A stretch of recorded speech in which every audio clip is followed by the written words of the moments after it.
जबकि डॉक्टर के मुंह से सुनी तो उन्हें लगा वास्तव में मैं बीमार हूँ, और अंदर से लगा कि नहीं, जरूर बीमारी, इतने दिन से जो कमजोरी लग रही है जरूर कोई भयंकर बीमारी है।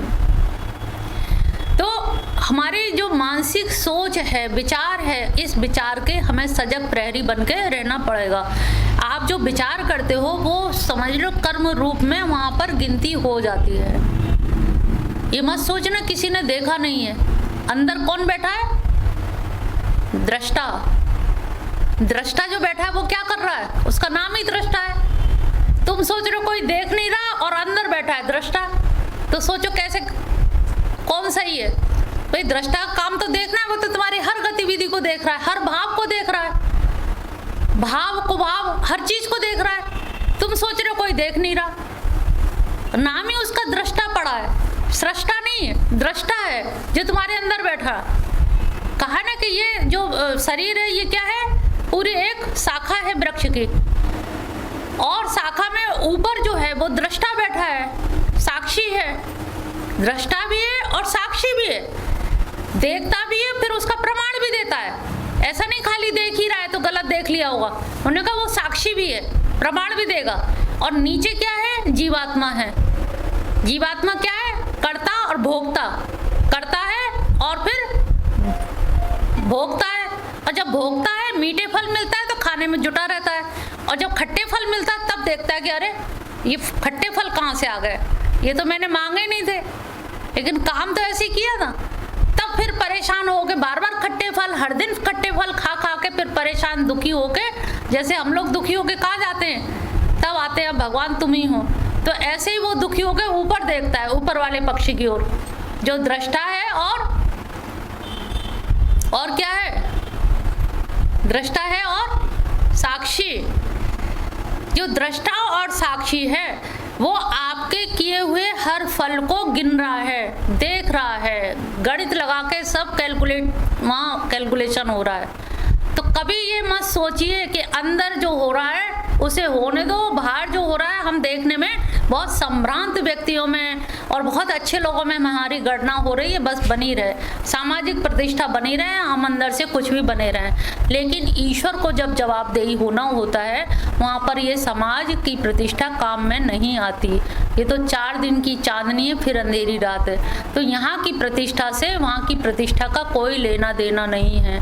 यहाँ की जमात यहीं छूट जाएगी, और ये जमात आपको तमगा बांध देती है, लेकिन आपका कितना अहित करती है कि 4 कहते हैं ना, पंच बढ़ाई दे गए, खिपड़ा दे गए हाथ। तो 5 लोग आपको बढ़ाई तो बहुत दे जाएंगे, लेकिन हाथ में क्या दे गए? टूटा घड़े का जो खिपड़ा होता है वो दे गए, जिसमें आप पानी में नहीं भर सकते, इस हालत में छोड़ जाते हैं। तो ये आप अपने निरीक्षक बनिए, अपने परीक्षक बनिए, और अपने हर विचार के दृष्टा बनिए, क्योंकि दृष्टा तो आप हैं ही हैं। ऊपर जब वो देखता है, कहते ये बड़ी प्रसन्न आत्मा में, ये बड़ा खुश रहता है, मैं दुखी रहता हूँ, तब फिर वो कहता है मैं दुखी क्यों?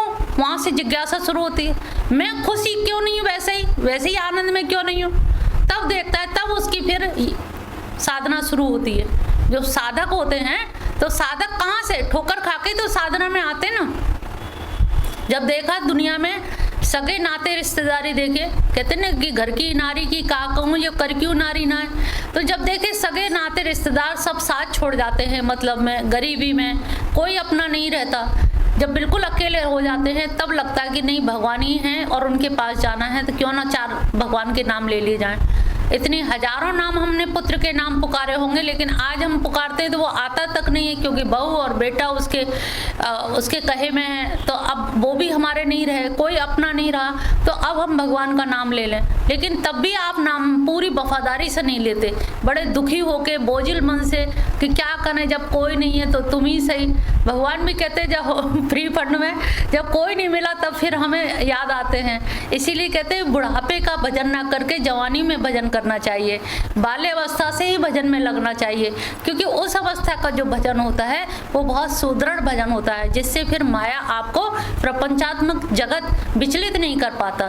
क्योंकि पौधा जैसे आपने लगाया तो पौधे के चारों तरफ बाड़ लगा के आपने बड़ा कर दिया और वो पेड़ बन गया और जड़ मजबूत हो गई, ठूट हो गया, तो फिर लोग पकड़ पकड़ के हिलाएं तो वो टूटने वाला नहीं है। अगर इस उम्र में हमने पौधा लगाया तो डर रहता है कहीं बकरियां ना चढ़ जाए। उसके चारों तरफ बैरिकेडिंग या तो इतनी मजबूत लगाइए कि जिसको कोई खा ना पाए, गाय भैंस या कोई भी उसको रौथ ना पाए। तो ये हमें ध्यान रखना होगा कि अगर जिसकी जिस उम्र से शुरुआत हो रही है, लेकिन वो शुरुआत भली भांति होनी चाहिए कि अगर ये हमारा कहीं आखिरी जन्म हुआ, अगर हम अभी भी बहुत तेजी से चल दें, बहुत जोर से अगर पूरी लगन से चल दें, जैसे एक आदमी खड़ा हुआ, उससे पूछा कि भाई यहाँ से स्टेशन कितनी दूर है, तो उन्होंने कुछ बताया नहीं। तो उसे लगभग टाइम का पता था कि शायद 3 बजे ट्रेन आएगी, लेकिन फिर भी उसने 2-3 बार पूछा, उसने नहीं बताया कि यहाँ से स्टेशन कितनी दूर है। अब नहीं बताया तो झुंझला के वो भाग दिया। जब भागा तो उसने कहा आधा घंटे का है। कल पहले नहीं बता सकता कि पहले तू खड़ा था, मैं क्या बता देता। हो सकता है धीरे धीरे चलता, हो सकता है थोड़े बड़े अब तू भाग रहा है तो अब कैलकुलेट कर सकते हैं कि तेरा आधा घंटे में 10 किलोमीटर चल लेगा। तो हमारी दौड़ कितनी है। अगर इस उम्र में भी हमने भगवान की शरण में शरणागत हो गए हैं तो गति ही हो जाए, अब उसी में हमारी गति बन जाए, उन्हीं में हम समर्पित हो जाए। तो फिर भी कभी जब जागो तभी सवेरा है, विलम्ब कभी नहीं है, लेकिन उतने में आपकी त्वरा होनी चाहिए, यानी कि तीव्रता होनी चाहिए, फ्रीक्वेंसी होनी चाहिए। इतनी तीव्र फ्रीक्वेंसी हो कि आप उस चलने वाले से तेज दौड़ के वहां धाई छू लें। तो ये आपके दौड़ने के ऊपर है, आपके अंदर की त्वरा के ऊपर है। जितनी तेजी से आप भागेंगे उतनी जल्दी पा सकते हैं। तो कभी ये भी ना मन छोटा करे कि अब तो उम्र बीती गई, इन्हीं बच्चों में कट गई और कट जाएगी, ऐसा मत सोचिए। इस बार तो बाल बच्चों में कट गई, अगली बार हो सकता है पिल्ले पिल्ले हो। ये भी सोचो ना, अभी तो ये बच्चे मिले 2-2 पैर के, तब 4 पैर वाले मिलेंगे, तब क्या करेंगे। तब तो आप सोच भी नहीं पाएंगे। अभी तो सोच सकते हैं सुधार की, तब तो सोचना भी नहीं है। तब तो उन्हें ये जन्म भी अच्छा लगेगा कि कम से कम सुअर नहीं बने, कुकर ही बने। तो इसलिए जो जन्म ये मिला है, मुझे लगता है ये एक तरह से सप्लीमेंट्री है। जैसे होता है ना पासिंग मार्क्स में, जब एक सब्जेक्ट में सप्लीमेंट्री लग जाती है तो उसमें क्या होता है, बच्चा और अच्छे से तैयारी करता है कि इसमें टॉप कर जाए, सबसे अच्छे नंबर आ जाएं, उसी से उसकी डिवीज़न बदल जाती है। तो ये हमारी सप्लीमेंट्री है। अभी तक जो नंबर आए, लेकिन सप्लीमेंट्री में हम इतने ले आए, इतने अच्छे मार्क्स ले आए कि हमारी पूरी डिवीज़न 3rd क्लास से 1st क्लास में आ जाए। तो ये हमें प्रयास रखना चाहिए। कभी ये मत सोचो कि विलम्ब हो गया, देर हो गई, कभी देर न हुई। जागने और दौड़ने वाले के लिए कभी देर नहीं होती है। बस आप जागने का मतलब जाग जाए, जागने का मतलब आलसाएं ना, आलस पने में ना, फिर बस सब चीज त्याग करके एकदम चल दें, दौड़ दें। जब हे पार्थ, जब सारे परिहत यानी कि सारे मनोगतान, मन की विक्षेप, जितनी सारी चीजें वृत्तियां हैं, उनको जब त्याग दिया जाता है, कामान सर्व, सारी कामनाओं को जब त्याग देते हैं, आत्मन्येव आत्मना, और आत्मा के द्वारा आत्मा में ही तुष्ट रहते हैं, ऐसे व्यक्ति को स्थित प्रज्ञ कहा जाता है। वैसे खुश रहने के लिए हमें दूसरे आदमी की जरूरत पड़ती है, कोई और हो, लेकिन यहाँ पर क्या है, स्थित प्रज्ञ की क्या है, वो आत्मा के द्वारा अपने आप में ही संतुष्ट रहता है, अंदर ही अंदर। उसे किसी विषय की जरूरत नहीं है, ना विषय की जरूरत है। वो स्वयं में ही अपने आप में रमण करता है, मुदिता के भाव में रहता है, और उसे कोई भी चिंता या भार का शोक मोह उद्विग्न नहीं करता। इसीलिए वो अपने द्वारा अपने में ही संतुष्ट रहता है, जो है जैसा है वो अपने आप में ही प्रसन्न रहता है। 56वां श्लोक है, दुखेषु उद्विग्ना मना सुखेषु विगते स्पृह वीतराग भय क्रोध स्थित धीर्मो निरोचते। ऐसा व्यक्ति जो आत्मा के द्वारा आत्मा में ही स्वयं में ही संतुष्ट रहता है, वो दुखों से उद्विग्न नहीं होता। और सुखेषु विगत स्पृहा, जिसकी विगत माने बीत गई है, स्पृहा अभिलाषा, इच्छा काय की बीज कि सुख मिले।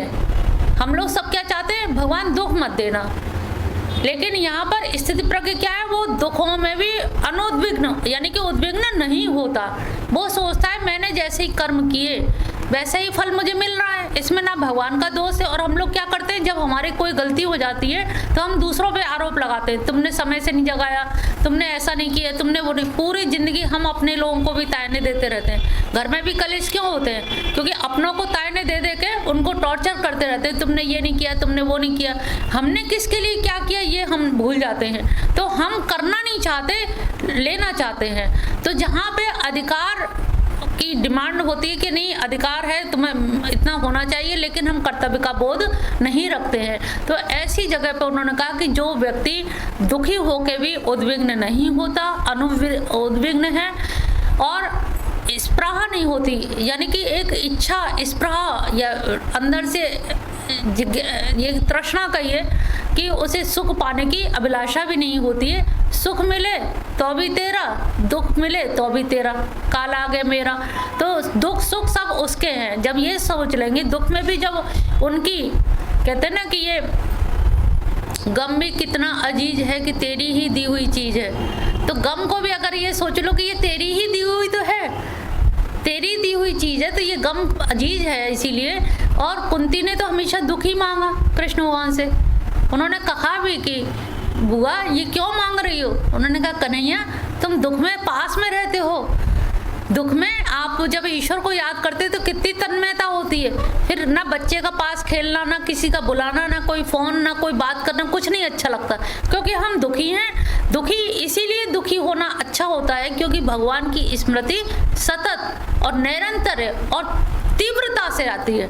वैसे याद करना सुबह शाम घंटी बजा के ओम जय जगदीश कर देना, और एक जो स्मृति रहती है निरंतर, उनसे बिलग नहीं होती, प्रभु अब तुम ही हो, जो कुछ हो तुम ही हो, उस समय आप पूरी तरह से उन्हीं में तन्मयता आ जाती है। और वही तन्मयता अगर हमेशा रहे तो हम भी स्थिति प्रज्ञ की दशा में आ सकते हैं। तो यहाँ पर दो लक्षण बताए कि उद्विग्न नहीं होता, किससे, दुखों से, और सुखी होने की उसे अभिलाषा नहीं रहती। वीत राग भय क्रोध, उसके बीत गए हैं। बीत माने एक चीज होती है जाने वाली जो बाद में लौट आए, बीत यानी कि जैसे बुझ गए हैं हमेशा के लिए। राग, राग मतलब वो होता है जो चीज आज हमें अच्छी लगी, हम भगवान से कहते भगवान ऐसे ही दिए रहना, यानी कि उनसे कामना तो की लेकिन जो दिया है इसी को हमेशा दिए रहना। तो राग भय, भय कब होता है, भय होता है जब हम दूसरे की सत्ता मानते हैं, या अपने से कोई बहुत बब्रवान हो या कोई बहुत बलशाली हो या कुछ। तो उन्होंने कहा जब दूसरे को मानोगे, अगर दूसरे की जगह हम कृष्ण को ही माने कि भगवान सब जगह तो तुम ही हो, तुम ही नहीं तो गीता में कहा है वासुदेव सर्वमिति, जब सब जगह तुम ही हो तो भय किससे, दूसरे से भय होता है ना, अपने से तो भय कभी होता नहीं है। तो और जब भय दूसरे से होगा और दूसरे की जगह हमने कृष्ण को रख दिया तो भय तो हमारा समाप्त हो जाएगा। तो ये रखना, यानी कि उस स्थिति में अगर हमारे अलावा कि मेरो तो गिरधर गोपाल दूसरों ना कोई, जब उनके अलावा कोई नहीं है, केवल वही है, तो वहाँ पर भय अपने आप ही समाप्त हो जाएगा। तो ये सब चीज़ें क्या है, चिंतन के विषय है, मानसिकता के विषय है।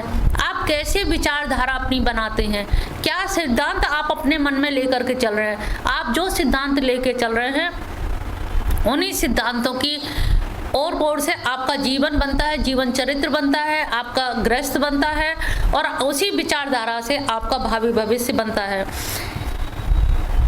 क्रोध, क्रोध से भी स्थित धीर मुनि रुच्यते, क्रोध से भी जो व्यक्ति उद्विग्न ना हो और क्रोध आए भी तो उस क्रोध को शांत ढंग से, जैसे उफनता हुआ दूध होता है तो उसमें हम छींटे मार देते हैं, तो जो विवेकी व्यक्ति है, जो धीमान पुरुष है, वो विवेक के द्वारा उस क्रोध का जो उद्वेग है, क्रोध का जो ज्वार भाटा है, उसको एकदम शांत कर देगा कि ये मैं गुस्सा कर रहा हूँ, किससे कर रहा हूँ, और जो भी है सबके अंदर आत्मा है, यानी कि मैं कृष्ण से ही गुस्सा हो रहा हूँ, कृष्ण को ही गुस्सा कर रहा हूँ। अगर सामने भय के टाइम में तो हमने मान लिया भगवान की स्थिति है, लेकिन क्रोध के समय भी ये समझें कि सामने वाला में इसमें भी आत्मा विराजमान है, जैसे मुझ में है। अगर यही क्रोध ये मेरे ऊपर करे तो मुझे कैसा लगेगा। तो जब ये अनुभव करते हैं तो हमारा भय, क्रोध और राग, ये तीनों चीज़ों जिसकी बीत गई हैं, जिन्होंने तीनों को पार पा लिया। क्रोध को जीतना बहुत कठिन काम होता है। एक शिखर पे पहाड़ों के ऊपर तपस्या कर रहे थे एक तपस्वी, तो गांव में उनकी बड़ी प्रतिष्ठा हुई कि 12 वर्ष इन्होंने तपस्या की है। लोग बड़े उनकी घर घर उनकी पूजा अर्चना, स्वागत समारोह होने लगे। काफ़ी दिन स्वागत समारोह चलता रहा। उसी बीच में कुंभ का मेला पड़ गया, तो उन्होंने कहा कि महाराज जी आप भी चलिए कुंभ के मेले में, गांव के लोग भी आपके साथ में चलेंगे। उन्होंने कहा चलते हैं। तो और उनको बड़ा कॉन्फिडेंस अपने ऊपर। और कुंभ के मेले में क्या हुआ कि एक बच्चे ने उनके पैर के ऊपर पैर रख दिया सैंडल सहित। तो वो एकदम से मतलब चीख तो नहीं पाए, लेकिन तमाचा रख दिया उस लड़के को। और गुस्सा आया कि तुम्हें दिखाई तक नहीं दे रहा। तो गांव के लोग बहुत चक्के रह गए कि इन्होंने 12 वर्ष तपस्या करने गए थे, तो यही करने तो गए थे कि क्रोध ना आए, राग द्वेष मोह ये सब खत्म हो जाए। इनकी वो सारी चीज़ तो वैसी की वैसी बनी हुई हैं, तो ये करने क्या गए थे। तो जहाँ उनकी प्रतिष्ठा हो रही थी वहाँ लगा कि एक क्रोध की अग्नि ने इतना बड़ा उनको फिर दूषित कर दिया कि भाई हम आपकी जो पूजा कर रहे थे, गुणों की तो पूजा होती है, कोई मनुष्य की तो पूजा कोई करता नहीं है, गुणवान की पूजा होती है। अब गुण ही तुम्हारे अंदर नहीं है, तो जब ये चीज़ें आप जंगल में तो आप लगता है कि हम बहुत बड़े संत हो गए, लेकिन गृहस्थ में रह के क्रोध राग इन सब चीज़ों को आप संयमित कर लें, ये बहुत कठिन कार्य है।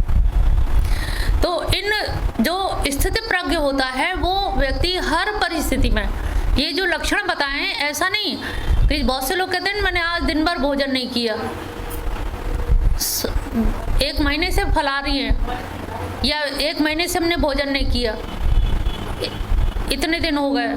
सही बात है, इतने दिन हो गए, लेकिन वो रात में भोजन कर लेते हैं।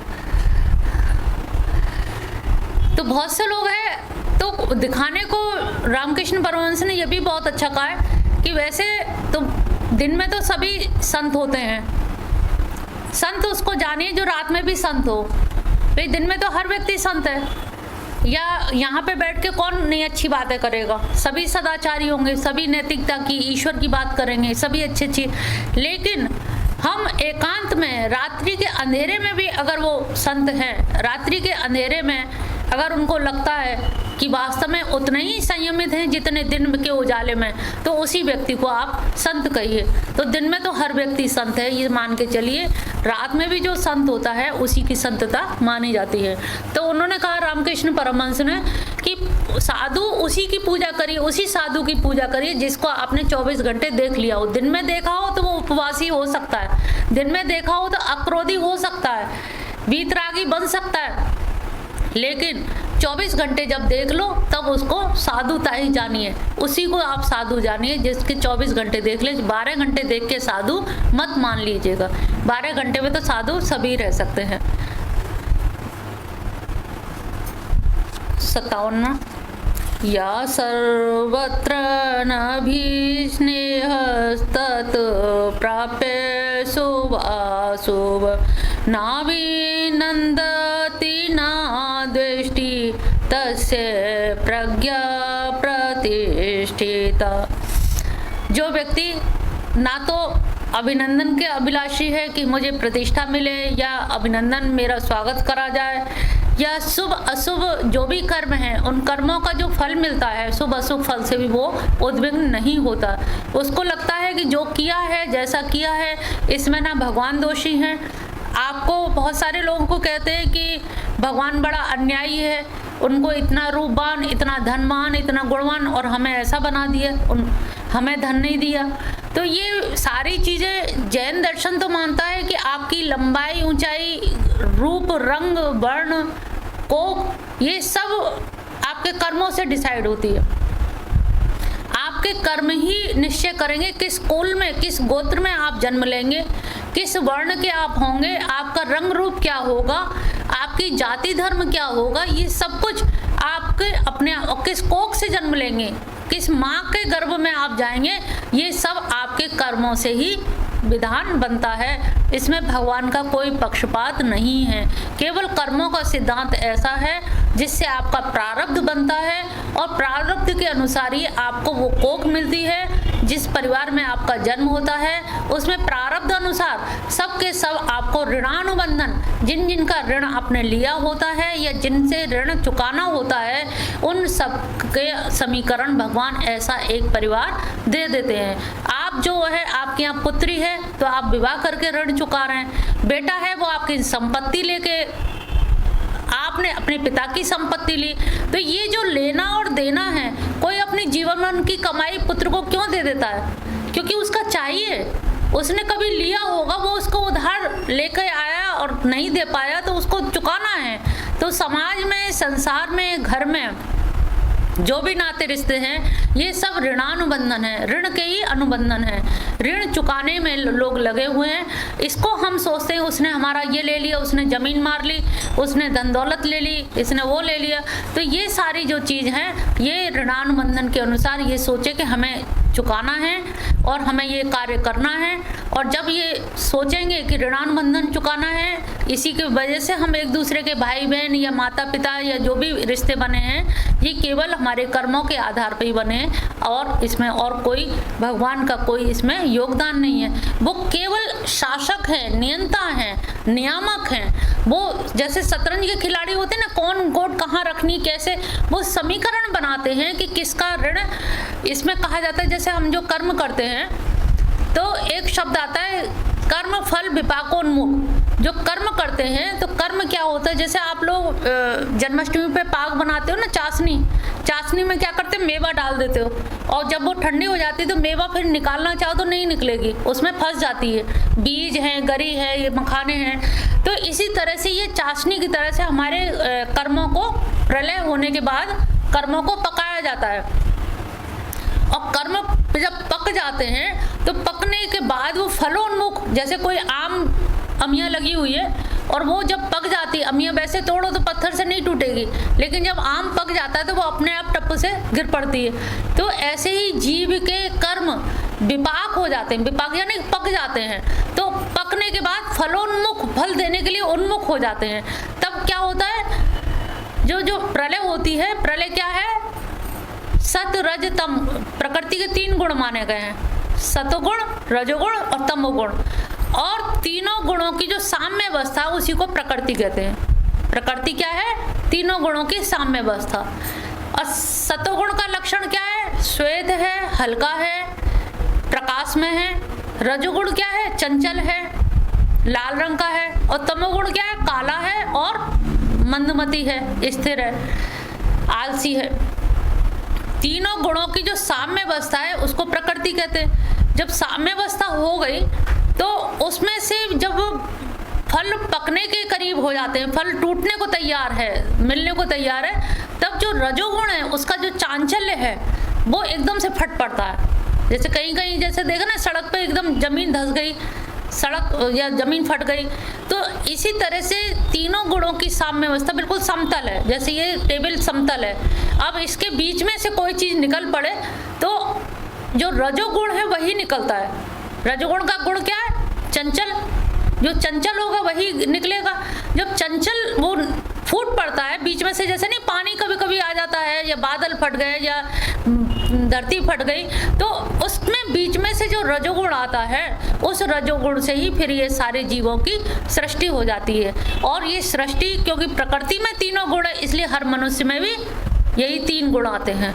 आप सतोगुणी भी हैं, सुबह उठते हैं तो भगवान का नाम लेते हैं, नहाते धोते अच्छे काम करते हो, सतोगुणी है। दोपहर में खूब पेट भर के खाना खाते हो, चकाचौंध कपड़ा पहनते हो, सब कुछ रजोगुणी हो गए। फिर खाना खा के सोने लगे, तमस आ गया तो वहाँ पे तमोगुणी हो गए।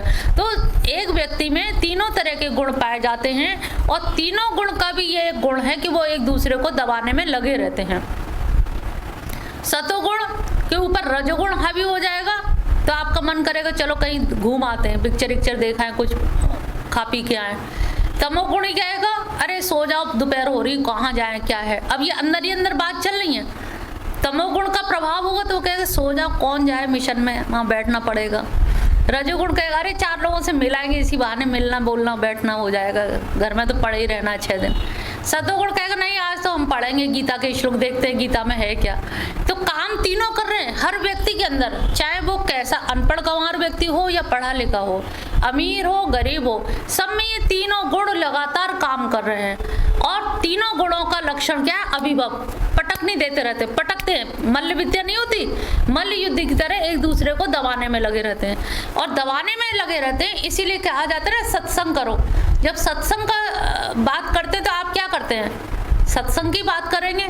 अगर आपके अंदर तीनों गुण लगातार हावी रहे तो आप खुद अपने व्यक्तित्व खो देंगे कि हम आखिर हैं क्या। कभी मन ये कहता है, कभी मन वो कहता है, तो हम कहते हैं तुम्हारा बुद्धि काम नहीं कर रही, जाओ गुरु महाराज के पास जाके कुछ पूछो, उनसे निर्णय ले लो कि क्या करना चाहिए ऐसी परिस्थिति में। तो जब हमारे सतोगुण के भाव आएंगे तो हम गुरु के सानिध्य में जाएंगे। और रजोगुण के भाव आएंगे तो क्या कहेंगे, क्या गुरु हमसे ही ज्यादा जानते क्या हमें नहीं मालूम, हमें भी तो वही सब मालूम है जो वो बताती हैं, कौन नई बात बताती, हमें भी तो मालूम है। तमोगुण क्या कहेगा, अरे किसी को बताओ मत, मनी मन चुपके से ये काम कर लो, चोरी करने में या कुछ करने में क्या जा रहा है। लेकिन सतोगुण उभर के आएगा तो कहेगा नहीं, पकड़े गए तो बड़ा इमेज खराब होगी, फलाने का मोबाइल हमने ले लिया, अगर मालूम पड़, अरे मालूम। रजोगुण कह रहा है हाँ मालूम पड़ेगी, हमसे ज्यादा चतुर कौन है। तमोगुण कह रहा है अरे जाना ही बंद कर देंगे, थोड़े दिन मिशन जाएंगे नहीं, भूल भाल जाएंगे। अब तीनों की उठापटक आप ही के भीतर चल रही है, बाहर नहीं कुछ दिख रहा, बाहर नहीं दिख रहा। लेकिन हाँ, जब तक आप बताएंगे नहीं तब तक, यही कहते ना कि आप पे अगर कोई दोष हो जाए, पिछली बार भी कहा था कि उसको उजागर कर देना, छुपाना ही चोरी है। और उजागर करने से क्या होता है, अगर हमें कोई चीज मिल गई है और हमने सबको बता दिया तो क्या कहेंगे, बड़े ईमानदार हैं बेचारे, और यही छुपा के रख दिया, अंदर भी कचोट, अंदर से भी कहीं ना कहीं अंदर से वो रहेगा, पाप की भी भावना आएगी और अपने आप पे भी एक वो लगेगा कि नहीं हमने कुछ गलत किया है, अपराध बोध भी होगा। तो इन सब चीज़ों में हम सत्संग पे क्यों जोर देते हैं कि आपके अंदर कोई दुर्विचार आ रहा होगा, कोई गलत विचार होगा, कम से कम सत्संग में आकर के यहाँ बैठ के भगवान के सामने बैठ करके हम लोग क्या कहते हैं, अरे यहाँ कम से कम भगवान के सामने बैठ के तो ऐसी बात मत करो, यानी कि झीना उतर के कर लेना, यहाँ मत करो। तो भगवान की लाज उनकी विग्रह के सामने हम सोचते हैं कि भगवान के सामने हम झूठ ना बोलें। तो ये हमेशा अगर भाव रहे कि भगवान तो हमारे भीतर ही है, हम भीतर से झूठ बोल रहे हैं और भीतर बैठे वाला वो दृष्टा है, वो साक्षी है, हमारे झूठ बोलने का वो साक्षी है, वो देख रहा है। अगर ये भय हमारे अंदर काम करे तो हमारा आचरण वास्तव में सुधर जाए। तो ये जो तीन गुण हैं इनका आप लोग अंदर निरीक्षण करते रहा करिए कि इस समय मेरे अंदर कौन सा गुण चल रहा है। रजोगुण और तमोगुण पे हमें थोड़ा सतोगुण को बार बार, और सतोगुण कहाँ से आएगा, स्वाध्याय से, अच्छे अच्छे ग्रंथ पढ़ने से, अच्छी पुस्तकें पढ़ने से, अच्छे भजन सुनने से। अगर किसी में मन ना लग रहा हो तो थोड़ा सा कीर्तन कर लीजिए, तो उसमें अपनी आवाज़ जोर जोर से भी आ जाएगी, हम किसी की सुन ही नहीं पाएंगे। घर में कलेश हो, कीर्तन करने शुरू कर दीजिए। कोई लड़ाई झगड़ा कर रहा है, हमें सुनाई नहीं दे रहा किसने क्या कहा हमारे बारे में। तो इस तरह से आप अपने जीवन को सुधार सकते हैं कि घर में रह के, प्रपंचात्मक जगत में रह के भी हम कैसे अब इन सारी परिस्थितियों से कैसे अपने आप को मुक्त कर सकते हैं इन परिस्थितियों में। तो ये आपके रजोगुण, तमोगुण और ये सतोगुण, इन तीनों गुणों को हमें हमेशा देखना चाहिए।